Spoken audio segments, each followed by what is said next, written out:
Hello, everyone, and welcome to today's Dynamics 365 Tech Talk Commerce Extensibility Overview. My name is Evan, and I'll be your moderator today. We are broadcasting this web conference through Teams live events, and the audio can be heard through your device speakers. Today's web conference is being recorded on behalf of the Microsoft Corporation, and by participating in the session using Microsoft Teams, name, email address, phone number, and/or title may be viewable by other session participants. If you do not consent to being a part of a recorded session, please disconnect at this time. The recording will be available on the Tech Talks Community Dynamics page within 5 business days. If you have questions for the presenters or need support, please use the Q&A panel located on the right side of your screen. Our presenters will be responding to your questions throughout the event, and we will have some time at the end to speak to some questions verbally. Thank you for your patience during these announcements. Now let's get started. Presenting for us today from Microsoft, we have Sam Jarawan, Principal Program Manager, and Mugunthan Mani, Senior Program Manager. Sam, over to you. Thank you, Evan. So as Evan mentioned, we'll be covering the Commerce Extensibility Overview today. So Mugunthan and I are both program managers on Dynamics 365 Commerce, focusing on different parts of extensibility. So we'll be swapping back and forth throughout some different topics here. So I'll start off with a little agenda. First, I will be giving you a brief architectural overview, then an extensibility overview to show you the extensible parts based off of the architecture diagram I'll be showing. And then Mugunthan will be covering the HQ and headless commerce extensibility section. And finally, I will cover the e-commerce extensibility section at the end. So first, I want to give a little bit of an architectural overview. At the end, I have a link to past tech talks we've given, and we have an in-depth talk that we've already given on commerce architecture. So if you've seen that, you've probably seen this diagram before. If not, I'd highly recommend watching that. It gives great insight and a lot more detail than I'm going to cover here. But I'm just going to give a rough overview so that as we're using certain terms, you'll know what we're talking about as we go along. So at the very top, I'll bring your attention over to this top section here. The middle 3 columns represent the different channels that Commerce supports, or at least 3 of the channels. So over here would be the call center channel and back office user. In the middle is your retail store channel, your brick and mortar stores. And then this third column over here is the e-commerce website channel. At the far right, we have some e-commerce authoring abilities as well. We're not going to be going into too much detail there because we don't offer any extensibility points here. So back over to the first column, the back office. This, as you can see, has an arrow pointing down to the back office. So if you are familiar with Dynamics 365 Commerce Headquarters, or HQ, is a term we'll generally use, you'll be familiar with this section. You can see some arrows down here showing that these apps run on top of the Common Data Service, as well as for the Azure Data Lake Storage, and Power BI is running off of that. So underneath Commerce HQ, you'll see some of the other Dynamics 365 apps that we work with: supply chain, finance, and HR. We won't be covering any of that in this talk. In the middle column is, as I mentioned, the retail channel. And in here, you'll see things like the cloud point of sale, the modern point of sale, the app version, iOS, Android, as well as hardware stations. And this layer talks directly with what we call our headless commerce, which enables our omni-channel support. So within this box down here, you'll see the commerce scale unit. And below that, you'll see a few other things like some services we support, like the Commerce AI, the cloud-powered search, fraud protection, and insights. We won't be going into any details there. We don't have extension points directly in those that we offer through Commerce. And then finally, over on this right-hand column, the e-commerce, this represents a customer hitting your e-commerce website, talking to this web storefront. And then just to complete the diagram, over on the right, you'll see some site designers or content authors, and they hit a tool that we use called Site Builder. I'll be showing that a little later when I'm giving an overview of some of the e-commerce stuff. We also have a digital asset manager that you can upload your product or marketing images to, as well as a ratings and review service. Again, we won't be going into much detail on those since they're not extensible. But the main extensible parts are these four that you see listed here. So HQ, which is Commerce Headquarters, Headless Commerce, which contains two parts, the Commerce Runtime, the CRT, and RS, which stands for Retail Server. Next is the Point of Sale, and finally we have e-commerce. So here are those four categories in purple on that same architecture diagram, and you'll see the HQ extensions over here, the Headless Commerce extensions right in the middle here, the Point of Sale extensions up here, and the e-commerce extensions. Mugunthan will be covering these three over here, and I'll be covering this one over here. So let's move over to that, and with that, Mugunthan, I'll have you take it away. Thank you, sir. Let me start presenting my screen.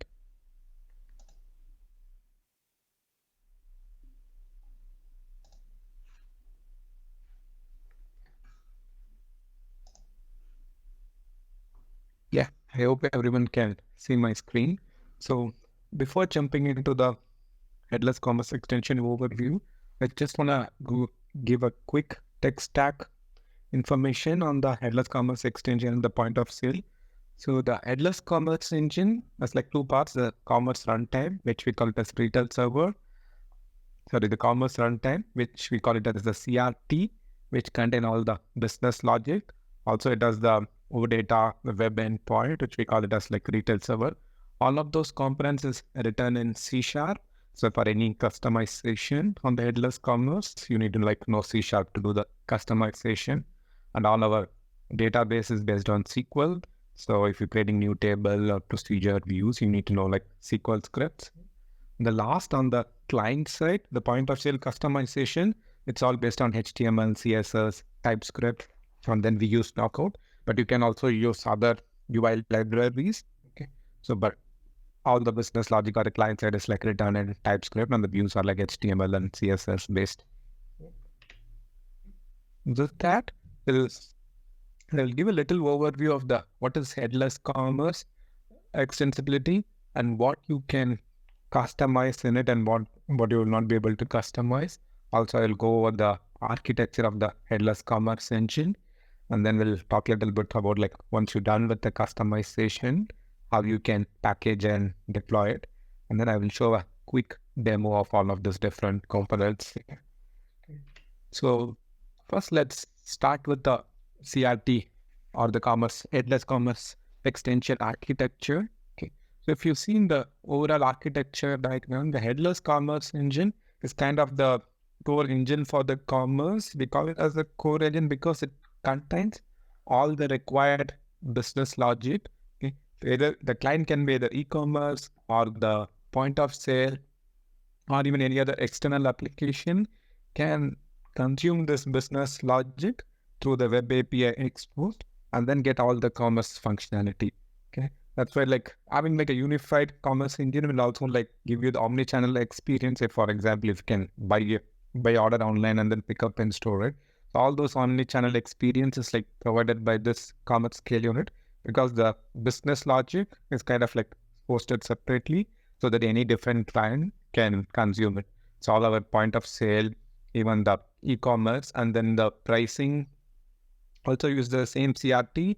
Pricing engine is kind of shared between the Headless Commerce and as well as in the HQ. The call center in the HQ back office doesn't call directly to the CSU, the commerce scale unit. It's kind of but uses the same DLL in both the places. Okay. So let's do a little bit deep dive on overall the extension flow, at least of these three components, the point of sale, CRT. Okay. And then I'll give a very brief overview on the HQ extension. Yep. Okay.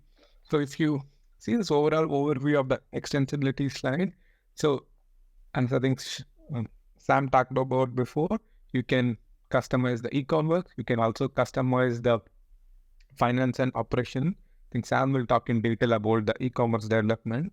So I will give a brief overview of the back office. So the retail or the commerce solution has three parts, right? The the client side of it, the back office, and then the headless commerce engine. So the back office contains all the master data and few other business logic. So even the back office is for the commerce is fully customizable. You can create custom views, custom classes, forms, etc. So you can customize the back office. Okay, suppose you are creating new master data or whatever, or like business logic for your posting and integrating with other modules in the FNO, like the finance or the supply chain. So you can fully customize the commerce classes or also extend it to add new functionality. Okay. So they have like a rich, FNO has like the rich extension model. So we can do like class extension, forms extension, and database extension, okay, to support all your business needs. So I will not go inside too much detail on this one, but just to give the overview, this is like the back office for the commerce is also fully customizable, okay. So then the other part is the headless commerce and the point of sale. So the headless commerce, as I said, is like contains the commerce runtime.NET libraries, okay, which you can extend it for custom scenarios. So the things you can create is like you can create your own API, or you can also modify our business logic, and it's all like done in C#. And the commerce engine also talks to the database. Say, for example, all the master data like product, price, it's all stored in the SQL database, right? We can also extend the channel database for your customization scenario, which is all in SQL. Same with the client.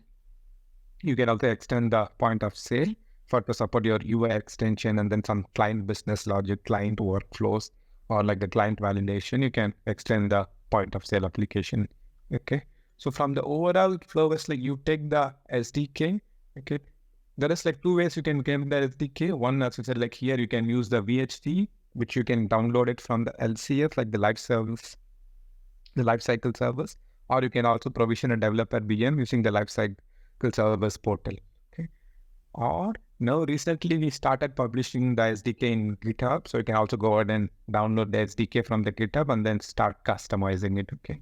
So from the overall flow, like you take the SDK, you do your development and compilation, and then finally deploy it. So all this kind of these yellow boxes are kind of like these are the different components you can customize, and then it can be deployed to different topology like the cloud hosted or the self-hosted. I think in the architecture we would have covered like what are the different topologies. So you can host it either cloud or self, or like for MPOS and offline also you can include the same extension. So next I will talk about a little bit on the headless commerce architecture. Okay. As I said, like the headless commerce contains two main parts. One is the commerce runtime, which we short from everywhere you will see it's being called as CRT, okay, which contains the core business logic. And I mean core business logic, like any commerce business logic, say for example, when you add an item to cart in the e-commerce or in the point of sale, you need to get the product price, or you need to get the tax for that item, or you need to get the discounts, or you need to like see if the product is linked to a serial number, all right. So all those core business logic is exposed as like servers in by the commerce runtime using the retail server. So all this different business logic is included in the commerce runtime. Okay. And so how this categorized is kind of like categorized into like three layers. Okay. One is the services layer. Okay. Which say for example, all different business logic in the commerce runtime is grouped by services. Okay. So what I mean by services is like, say for example, all the customer related functionality is grouped into the customer service. Say like for example, creating a customer, updating a customer, getting the customer orders details, or getting the customer recent transactions. Whatever all those customer related functionality is grouped under the customer service. Similarly, for example, all the order related functionality like creating order, updating order, editing order, it's all kind of grouped under the order service. Okay. So, and within that service, there will be like for each different scenarios, like create a customer. For all of those servers, there will be multiple request and response. Everything in CRT is kind of like a request and response. So even when you customize, you will customize a particular request. Okay. Then after the service layer, the second layer is kind of like the workflow layer. So what the workflow layer does is, say for example, when you add an item from the client, you say like, hey, add this item to cart, right? When the client sends that request, internally the CRT does like a lot of other additional things, because before adding the item to the cart and sending back to the response, it need to do a lot of things, right? First get the product details, okay, then get the product price, and then get the product tags, and then get the product discounts. All those different steps, we call it as like workflows. So that is the next is the workflow layer, which is handled by the different services. And then the third is the database layer.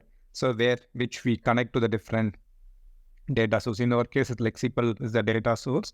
So from the SQL data service, we connect to the channel database to get the master data. Or once the transaction is completed, we'll update back the channel database with the transaction details. Okay. And then other important component headless commerce contains is the web API or the OData endpoint. I think this is called as the retail server. So basically all this service is nothing but like the C# class libraries, right? So this needs to be hosted somewhere so that like the point of sale application or the e-commerce can consume it, or any third party client, or for example, like you are building a Power App to show a catalog or something, right? So you need to call the commerce runtime. So this need to be hosted somewhere so that anybody can consume it, right? That's the job of this retail server, which hosts all this commerce runtime business logic and expose it as an endpoint with some authentication and authorization, okay? So that any external client, any client can consume it, okay? Okay. So so that's what the key components in the headless commerce domain is, like the CRT and then the retail server. CRT contains all the business logic, and then the retail server hosts the business logic for any clients to consume. Okay. And then from the extensibility point, all of this services inside CRT is extensible. Say for example, you want to customize the tax flow, right? So we have for tax and the tax service, there will be a request like get tax code, calculate tax service request. So assume that you want to modify that tax logic by integrating with third party service. Then what you can do is like you can override the calculate tax service request and then add your custom logic either by calling a third party service, or you can write your own logic to calculate the tax. Okay. Or suppose, for example, you're doing a shipping integration and then you want to call like some shipping provider like FedEx or UPS to get the charges and other create a shipping label or whatever. Then you can override the shipping service and then do additional customization on top of it. Similarly, on the database layer, we have an extension schema where extension can go ahead and say like, hey, I want to create custom table, procedures, views. Then you can do all those database extension in this new extension schema we have. Similarly, on the retail server, suppose, for example, you created completely new functionality and for your scenario, and then you want to expose it. Then you can also create your new web API and expose this business logic. Okay. Suppose if you're customizing our existing service, then you don't need to like do a new OData endpoint. This is needed only if you're going to create like a new endpoint. Okay. Say, for example, you added like a new table management functionality and then you want to expose it. That's where you're going to customize the retail server. Yeah. And then the last component, which kind of like outside of the headless commerce, is the proxy. Basically, there is like two types of proxy, TypeScript and then the C#. The proxy is nothing but like to call any OData endpoint, you need to know the metadata, the API structure, what are the input, output parameters and everything, right? So this proxy gives you that manager class so that you can easily call the web API from your application or from even inside the point of sale or the e-commerce. We use this proxy classes to call the retail server API. So the proxy gives more like a simple manager class. For example, there will be like a relevant for a customer service, there will be like a customer controller class. So you will just initialize that class and then call those manager. In the backend, automatically we resolve that manager class to the right endpoint in the our retail server, and then we'll call that request and get you the response. So this proxy kind of simplifies how you call the REST API. So this is also available as like a separate library, both like TypeScript as well as in C#.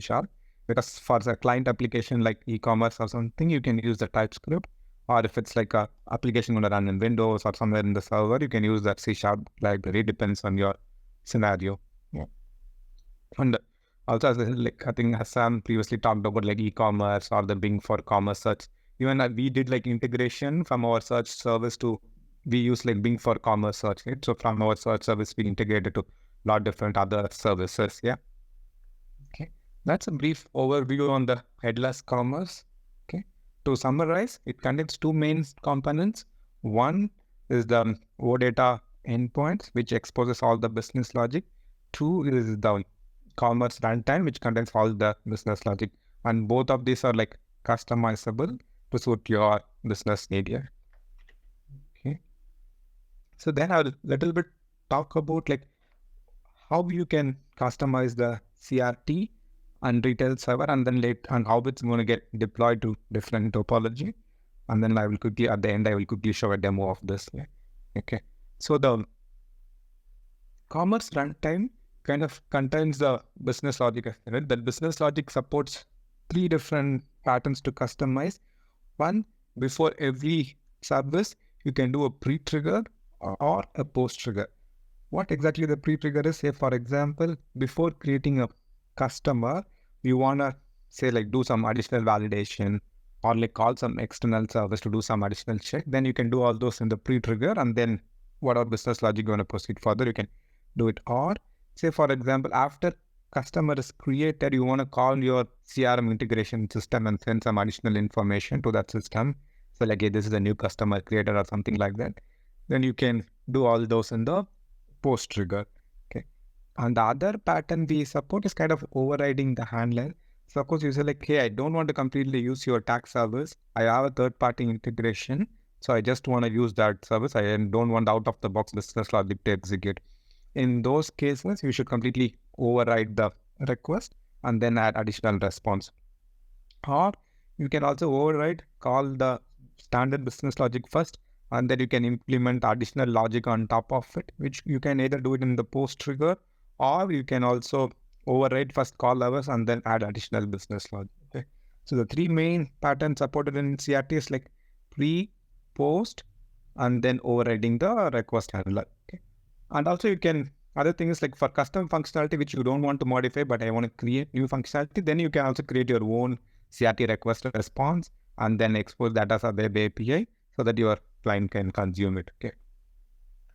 The way how we structure this extension is right, because we have different components, the cloud hosted scale unit, which is hosted by Microsoft in the Microsoft cloud, okay, Azure.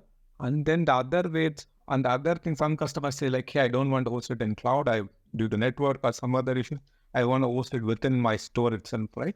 Then you can also host the same scale unit, the headless commerce or the cloud scale unit within your network also in the store network. Okay. Also the same business logic, sometimes say I don't have the hosted network, my device needs to work as like standalone. So then you can also embed the CRT as part of your modern point of sale installer also. Okay, so that it like works in the complete offline. So the advantage is here is like the same extension you create, the one commerce runtime extension you created can be hosted across different environments or like the different topology. It can be either hosted in cloud, or it can be hosted like self-hosted in your local, or even it can be like used in the offline scenario. Same with the channel database. That's why we can kind of like recently refactor the architecture of the headless commerce extension pattern, so that one common extension can be hosted across different hosting environments. Yeah. Even you can come up with your new way of hosting and host the CRT business logic. Another good thing is like it kind of like composable. So for example, in cloud hosted, you want to do a particular business logic, or in offline, where I integrated with a third party tax service for online. But if there is no connectivity to my web service, tax web service, then I want to do some offline logic. Still, you can make it more composable. Make this works only for this scenario. For online, use a different scenario. So you can completely compose it like as per the hosting environment. Yeah. So we have different config files to support those scenarios. Yeah. And the last thing is like all the out of the box service, as I said, like fully extensible.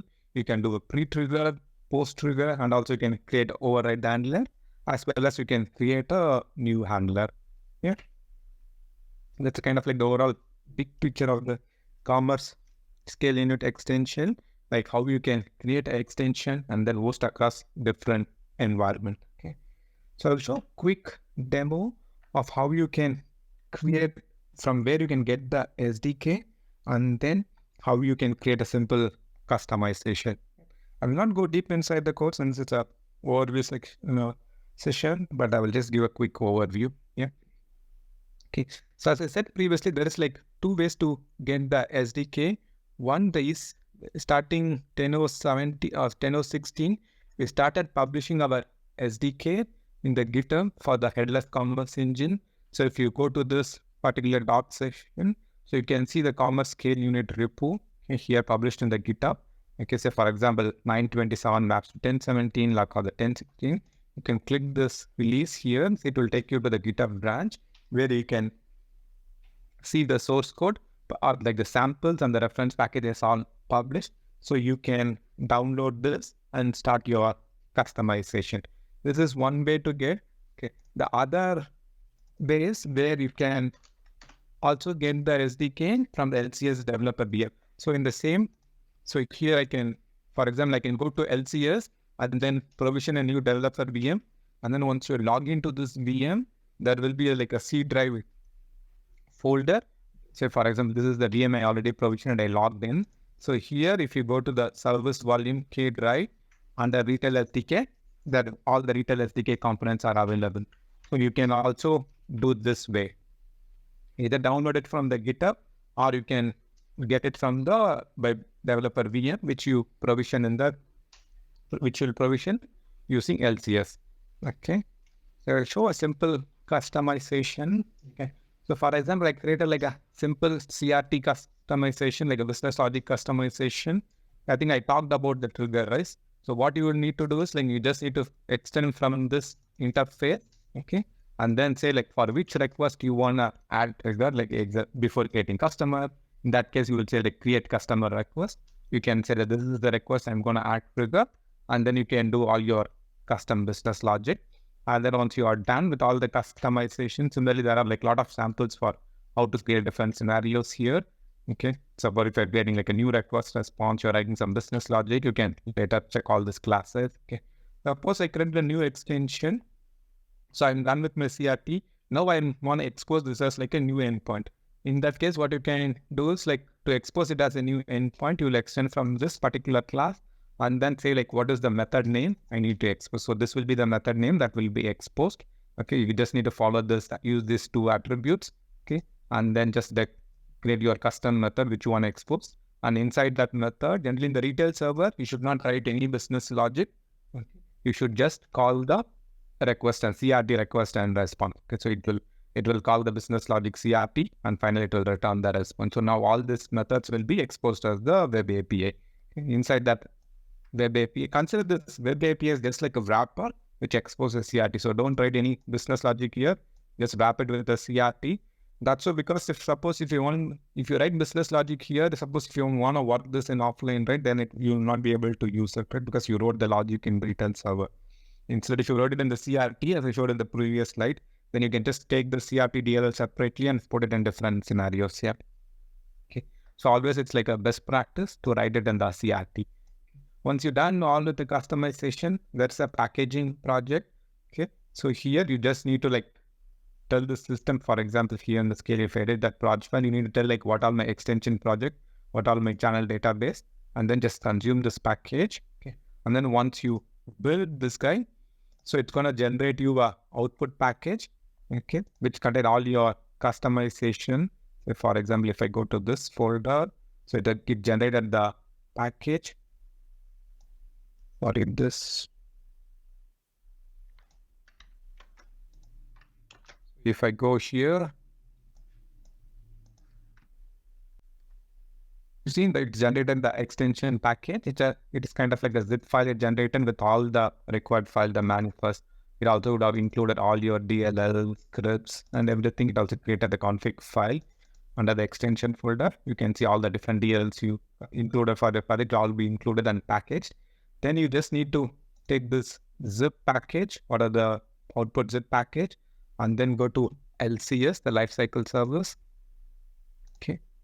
Here and then under the LCS lifecycle service, you will select commerce scale, cloud scale unit extension. You click the plus button and then say it will ask you to import that zip file. So once you imported it, then you can just go inside your environment and then you can click maintain, apply updates. Then it will show you if I click like apply updates, it will show you a drop down to select the extension packages. So it will load the extension packages here. Then you can click select and apply. So it will get applied to your environment. Yeah. You can also automate all this through like uploading the package through Azure DevOps pipeline. Okay. For now, since we don't want like the DevOps pipeline to manually even deploy to production environment or so we don't have like the automated task to deploy directly to the environment, but you can use the Azure DevOps pipeline and you can automate it like uploading to LCS. Yep. Okay, that's a quick demo on the CRT extension. Okay, I will go back to my slide deck.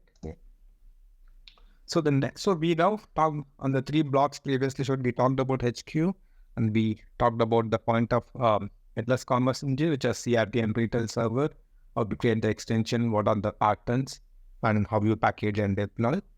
Now the last topic and that is the point of sale extension. Okay, so the point of sale is basically the client. So we also have the point of sale application. This is like we have like the same app, the same source code run in 4 different ways. Like you can run it in 4 different ways. One is the modern point of sale application, which is like a Windows UWP app. Okay. The next is the cloud point of sale, which is like based on your scenario, you can use the Windows application, or you can use the browser-based cloud POS, or you can use iOS and Android app also. The code base is, I will later show that in the slide, and the code base is kind of same across all these 4 apps. It's like this code is shared between all the 4. The one customization you do will work in all these 4 cases. Yeah. Okay. So we'll talk a little bit about the overall POS extension architecture and what all the extension you can do and how you package and deploy. And then we'll end with a quick demo on this one. Yeah.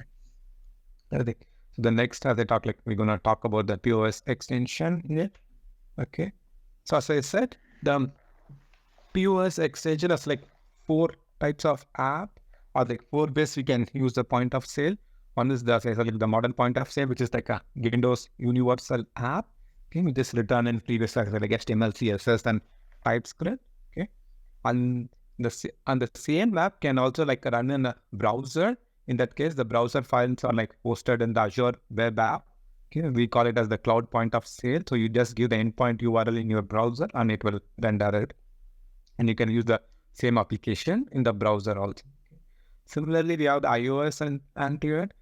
These are like, it's not like a fully native app, but we create a kind of a native shell in iOS and Android.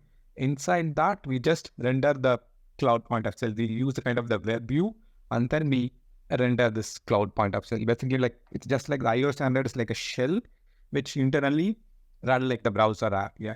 So you will not see like the browser header or something. We kind of the header is like it can. So internally, it's kind of like within that app, it's running the same cloud point of sale. Okay, so the same app deployed here will work across this all 3 different applications, either the web-based one or the iOS or Android. But the code base is shared across all the 4. So one customization you do, you can like deploy it to the same. Either if you deploy it in cloud, it will work across all the 3, or you can deploy it only to modern point of sale. Yeah, but the same code can be like shared across all this different. Yeah. So you don't have to like repeat the customization based on different components or you are using. And from the extension pattern wise, what you can do is like you can customize the UI layer. Say for example, you can modify the existing UI to add custom columns, custom buttons, or like depends on the view. Some views you can do like custom controls also. Similarly, you can also do hardware station extensions. So you can make the client extended to interact with any new hardware devices, like say like payment device, which we support out of the box. But if you want to integrate with a custom payment device or any other additional hardware device, you can extend the client. Also, you can include the commerce runtime for the offline in the client. Yeah, all these 3 applications, since it's hosted in cloud, the where it doesn't support offline. Okay, only the Windows application supports offline. Yeah, and for offline, let's locally talk to the own SQL Server or the SQL Express database here. Okay. Also, you can customize the client for the workflows or the activities. We call it as saying like the workflow, like after adding item to cart, if you want to ask for some recent code or if you want to ask some additional check for permission. So you can all do do those kind of validation or like change those business logic also in the client. Okay. The client also support very similar extension pattern, same like the CRT. You can do pre-trigger before any operation or post-trigger, or you can override the handler. In addition, the client also supports the UI customization. And everything in the pause also, it's kind of request response, so you can modify it. Same like CRT, client has its own request response. There will be some one-on-one match, but not all of them is like one-on-one match between CRT and retail server. But you can see the list of APIs and everything available in the client, and then you can customize, do a pre, post, or like override the handler. And also you can create your own custom UX and everything on the client. If you're building new functionality, then you can add your own views and other things, and also modify our views here.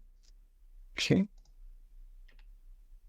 And then once you are done with the customization, you will package your extension separately. You can have like n number of extension package. It can include, if you have like offline, you can include the CRT.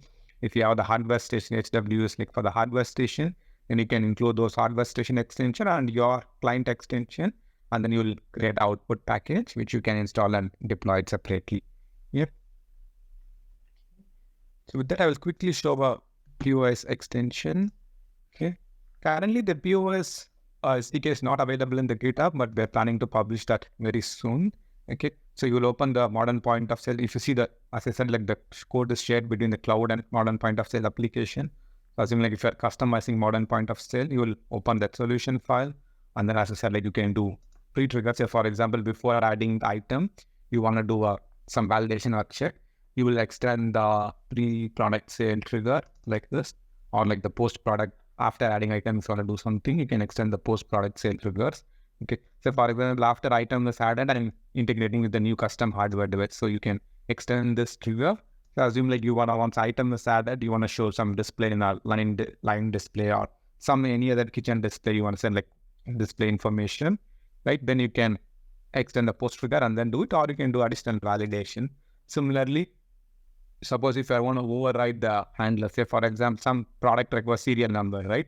In that case, I don't want to ask the cashier. I want to call my web service and then get the serial number, right? Then you can override the serial number handler, okay? And then say, for example, for this item ID, instead of asking the user, automatically send the populate the value, right? So you can pass the value to this request, and then you can also automate this and kind of like instead of showing the dialogue, I'm kind of like automating the flow. So you can also override the handler. So for this, like we have like a handler, supported handlers, which you can override. Okay. The other one, the last one is like, and also you can create new views. So for example, I'll show like you can create custom views and buttons, and also you can do existing view extensions also. So here, for example, under the view extension, I have extended the product search screen to add custom columns and buttons. So here you can see like I added custom columns, I added like custom button. Once I click this custom button, I want to navigate. This is my like a custom view, which you show like, okay, how do you want to create like a header split view, or how do you want to like create a alphanumeric number? This is like more like a sample code, but the idea is to showcase like you can create your custom view and then add your other additional functionality. Or on a click of a button, I want to show like some custom dialog or do some validation. You can do all those kind of different extension. The other one is also, you can also do like custom controls like this. Not all views support, it depends on the view. So you can add like custom controls, and then say, for example, you want to select item and then print like custom labels. So you can add some custom buttons to print labels. So you can do like a lot of different kind of extension on the client side. Yeah. Okay. And then once you're done with the customization, so you will just like build this project, and then it will create like output package file under the retail SDK. When you run the final build command, like the ms build command, it under the packages, it will finally generate the deployable package with all the, maybe I didn't run the package, but you will see like all the packages created here, and then you can use that and deploy to your environment here. Okay. So with that, we are almost coming to end of the client side extension. So from the overall flow as a developer, you get the extension, you package, you do all your customization, you package it, and then you deploy, upload LCS, and then you finally deploy to your environment. You can also, as I said, like integrate with the DevOps pipeline. So the quick summary of overall what we did thing. So as a customization, you can see all the yellow box are like kind of customizable. You can customize the headless commerce engine for business logic. Okay. Also, you can customize the same headless commerce engine for offline scenario. You can also customize the client, okay, and then host it either in the cloud or like an on-prem, depends on your scenario. Once you're done with all this customization, you'll package it and then you can deploy it to different environment, either like the cloud hosted environment or your self-hosted or like the modern point of sale for offline. And also you can, if you have like any back office customization, you can deploy that to X++. Yeah. I think Sam will cover in detail about the e-commerce. Yeah. Yeah. With that, I will hand it over to Sam. Yeah.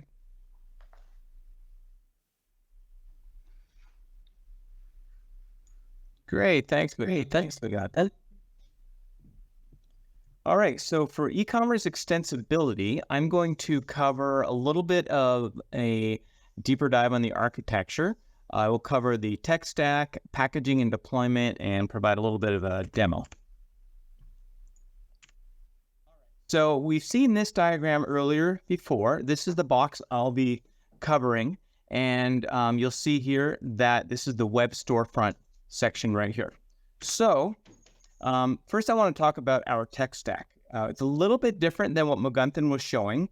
It is using Node.js, React, our modules. I'll define what a module is in a few minutes, but we use React modules inside of our e-commerce rendering site. And for those modules, we use TypeScript. And for UX JavaScript UX library, we're using Bootstrap. Our modules that we build as part of our module library uses Bootstrap. But if you're building your own custom modules, you're free to use whatever UX library that you want. Okay. So if I go back to this box right here, let me go back a second, this web storefront box here, this is what it looks like in an exploded view. So over here, again, it's just the e-commerce customer hitting your website. Now within the web storefront, this is where our rendering platform lives. So basically what happens is the page controller will figure out what page you're requesting. It'll go off to the Commerce Site Builder services.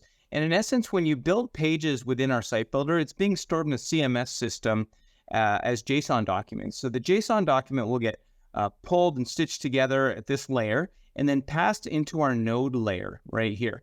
So within the node layer, there's 3 sections I've blocked off here. So the first is the runtime. So you'll see here the SDK is part of that. We have a bunch of platform modules, platform data actions, and the TypeScript retail proxy.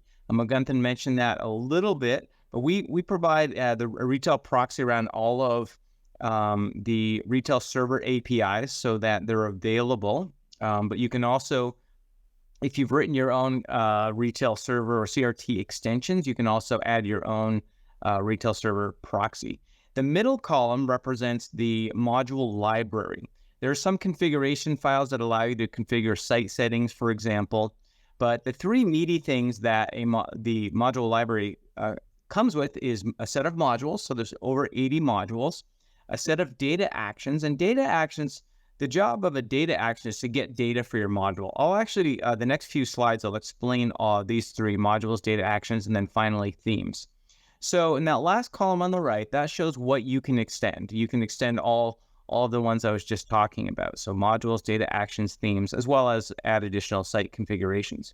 So notice the arrows down at the bottom are pointing to the commerce scale unit. So, or external data sources. So the retail proxy, for example, talks directly to the scale unit. So when a data action needs to get information like product information, maybe the price, the title, the description, etc., that will call down into the commerce scale unit to get that information. But you can also write data actions to call a third-party service if you need to get external data. Now, a question actually that came up is a great question is, if I need to get data from an external service, where do I build that? So there's generally 2 answers to that. If you're building a omni-channel feature where you need the service for not only e-commerce, but maybe your retail server for your point of sale or your call center, then the natural place for that is going to be within a CRT extension, so the headless commerce extension. That way, all your channels can leverage that data as well as the business logic. If it's something purely for e-commerce, then generally you'd put it in the data action. Or if it's something to do with how your UX will lay out, then you put that in your data action. So now let me define those three pieces a little more deeply. So modules represent the core building blocks that make up an online page. In a few moments, I'm going to show you what that page looks like in Site Builder in case you haven't seen it. And so some examples here are you might have a feature or a hero module that is displaying information on your page. So a home page, for example, might have some marketing images, some text, some call to action buttons. Your header module is another module. Now, the header module that we ship as part of our module library is a special module. We also call it a container module because it contains other child modules, such as the search module, a sign-in module, the nav module, etc. And we do have some UI-less modules I wanted to call out. So a script injector module is one example of it, where within Site Builder, you can add some JavaScript and it will get injected onto the page, but not necessarily add any UX to the site itself.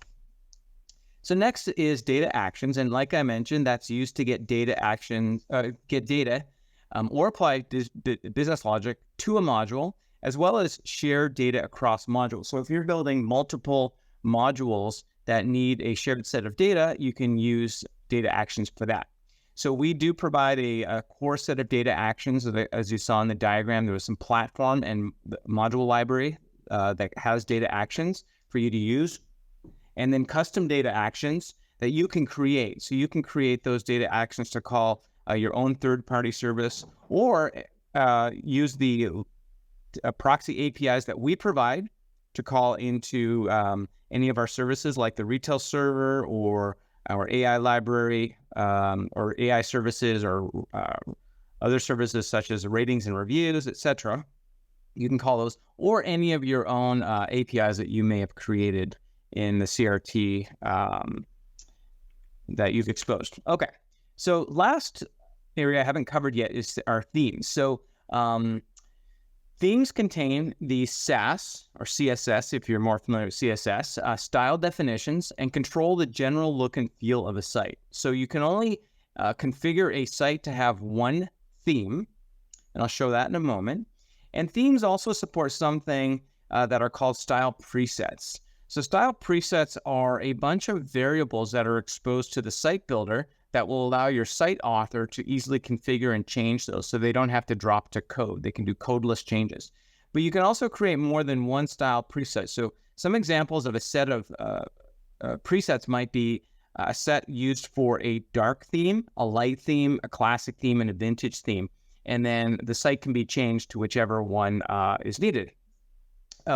Themes also provide the ability to override a module view and module configuration properties. What this means is that not only can a theme change the CSS of one of the modules, and that could be one of the built-in module library modules or a custom modules, but it can also override the view, and that allows you to change the actual HTML that is being rendered for that module. So that way, if you need to make some minor changes to one of the modules we ship, you can do that within a theme. If you need to do broader module changes, you can also clone one of our modules, and that basically makes a copy of it. And so I won't go into details on that, but I have other talks, tech talks that we've gone into much more detail on that. So let me quickly switch and show you the visual of what a module looks like and a theme. So over here, I have the site builder loaded. This is the homepage for a site builder. So let's talk about themes first. So at the top right here, I'm on my site Fabricam, but if I go into manage sites, there's a button to create a new site. This is where you initially pick your theme. So you can see Fabricam and Starter are the two themes that we ship, and AdventureWorks is a custom theme that I've built right here. So I won't create a new site now, but that's how you initially set it up. Back in Fabricam here, once you have your site created, there's a design tab here, and this shows your different available presets. In this case, the Fabricam has two that it comes with. There's always a default preset, and then there's another one that was just called default.fabricam. So these are two different presets that have shipped, and you can make any one active that you want. You can also change. So if I select this view button, I can now see all the variables that I have access to. And so, for example, if you're familiar with Fabricam, I'll just click over here for a second. You'll notice that the green accent color is used throughout the site. You can change that right here. These are the global settings, but there's also a module level setting. And you can customize what shows up in here for your site authors to use. You can add or remove additional properties, and you'll want to add some as you add your own custom modules as well. And once you're done here, if you can select any of these to be the active theme. And when you make changes to the default, it'll create a copy for you, and you can now use that one as your view. And if you ever want, you can remove those, and you can go back to the default if you ever need to. That's about all I'm going to cover on themes. I've got a great tech talk on really that goes into depth on building your own theme. I'm now going to move over to showing you what a module looks like. So I'm going to hop over to our home page here. And what I see here is on the left is a tree view of my page. I have a rendering of the page in the middle. And then basically the right panel are my properties for the selected item in my view or in my tree over here. So for example, notice, in fact, I'll go over here for just a second. Notice this page here is made up of several modules. We have a header module up here. And again, we have some sub-modules. We have a search module, a sign-in module. Up here, we have a banner module. This is called a carousel module. And within the carousel module, as you flip through the carousel, there are different items in here. So I'll show you what that looks like from the tree view. So notice here's a carousel module. And when I select it, over on the right, I'll see a bunch of properties that I can modify.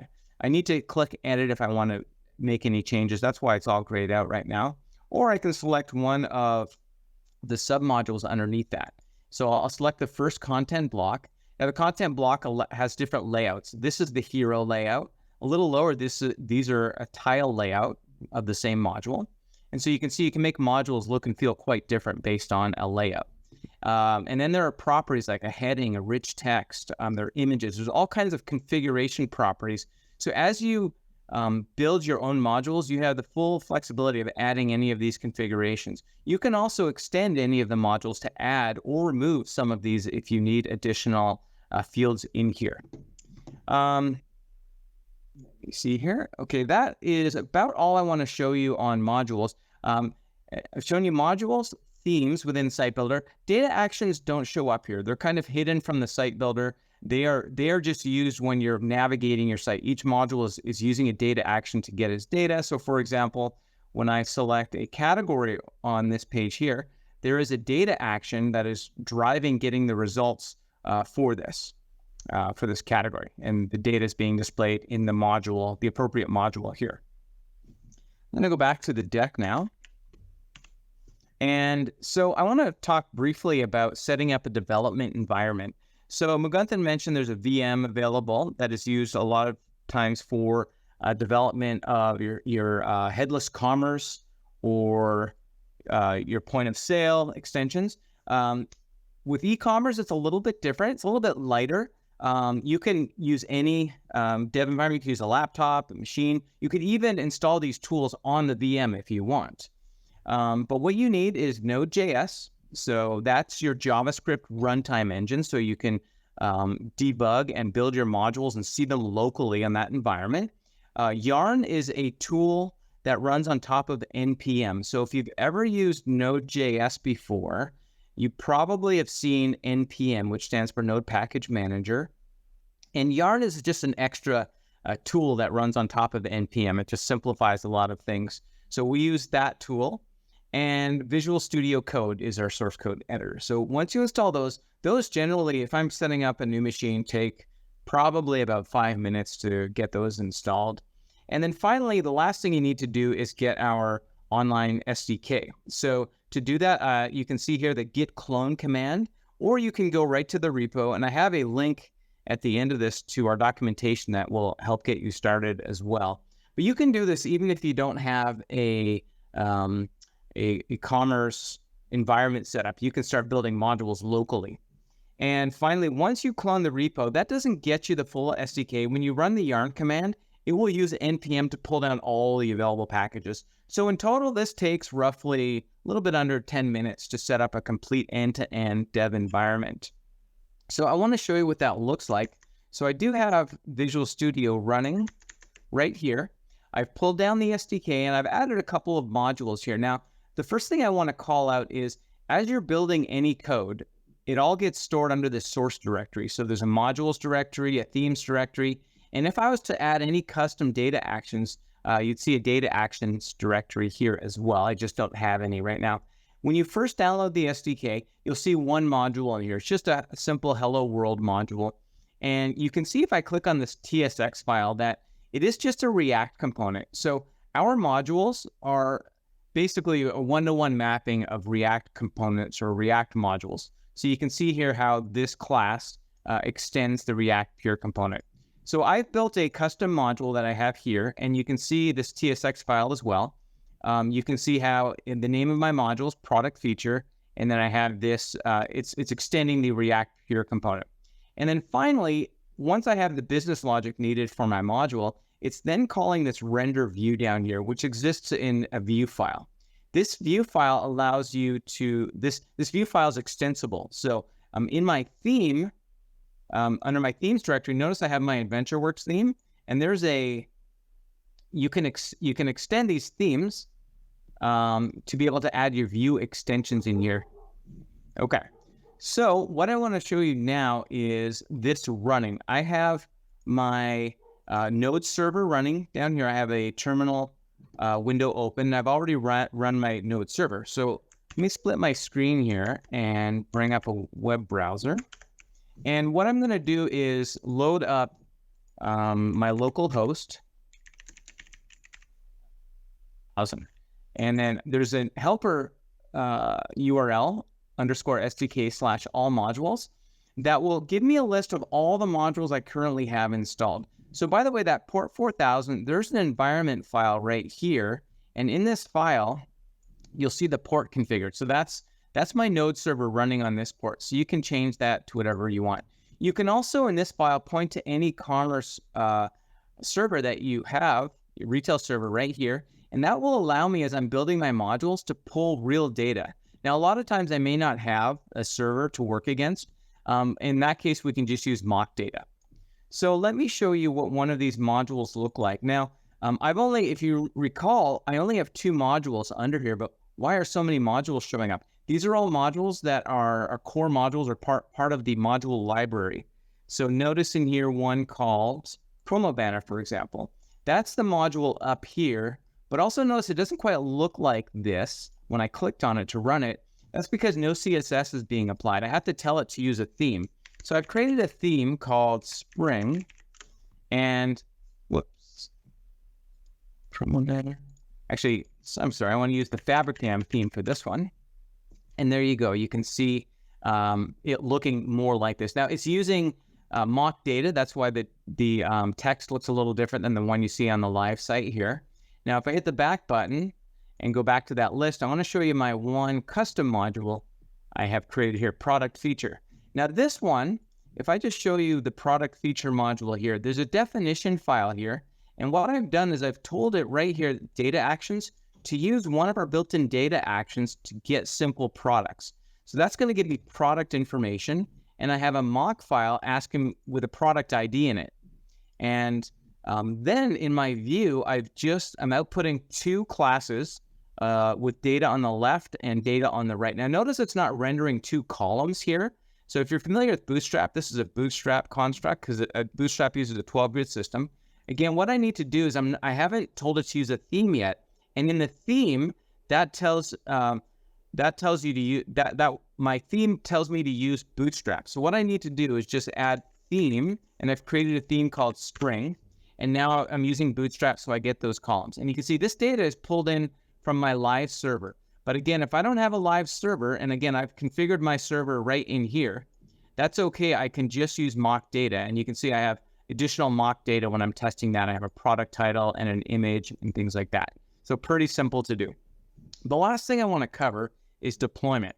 So I'll go back to the slide here. And when you're ready and you are finished all your configuration changes, you can run a command yarn msdyn365 pack. So we have a bunch of CLI commands. Pack is one of them. We also have one for creating a new module or a new theme or a new data action.